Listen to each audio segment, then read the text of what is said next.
ذیشان ظہیر کے ماورۂ عدالت قتل اور بلوچ نسل کشی کا ایک اور المناک باب۔ 29 جون 2025 کو پنجگور کے فٹ بال چوک سے ذیشان ظہیر، جو کہ جبری لاپتہ ظہیر احمد بلوچ کے بیٹے اور بلوچ یکجہتی کمیٹی پنجگور زون کے آرگنائزر کمیٹی کے رکن تھے، جن کو پاکستانی فوج کے زیر سایہ چلنے والی ڈیتھ اسکواڈ کے اہلکاروں نے اغوا کر لیا۔ ذیشان کی جبری گمشدگی کے فوری بعد ان کے اہل خانہ اور شہریوں کی جانب سے پنجگور میں شدید احتجاج اور دھرنا شروع کیا گیا، جو کہ رات گئے تک جاری رہا، لیکن 30 جون کی صبح 9 بجے ذیشان کے خاندان کو وہ خبر ملی جس نے ان کی دنیا اور ان کی زندگی اجاڑ دی۔ ذیشان کی مسخ شدہ لاش ان کے حوالے کر دی گئی۔ ذیشان ظہیر کا قتل محض ایک انفرادی واقعہ نہیں ہے، بلکہ ریاستی انتقام، بلوچ نسل کشی اور ریاستی اداروں کی سنگدلی کا تسلسل ہے۔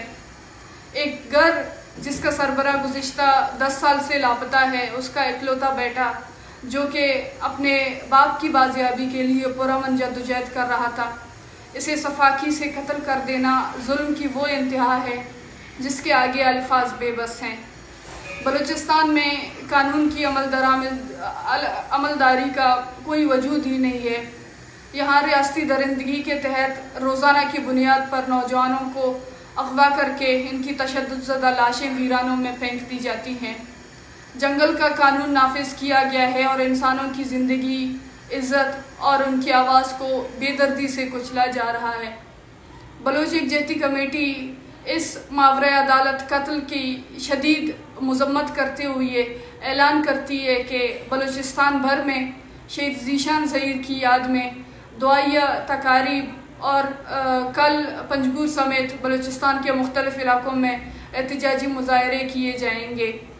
ہم تمام باشعور شہریوں سے، بالخصوص بلوچ قوم سے اپیل کرتے ہیں کہ وہ ان احتجاجی مظاہروں میں بھرپور شرکت کریں اور اس ریاستی جارحیت اور اس ظلم کے خلاف آواز بلند کریں۔ شکریہ۔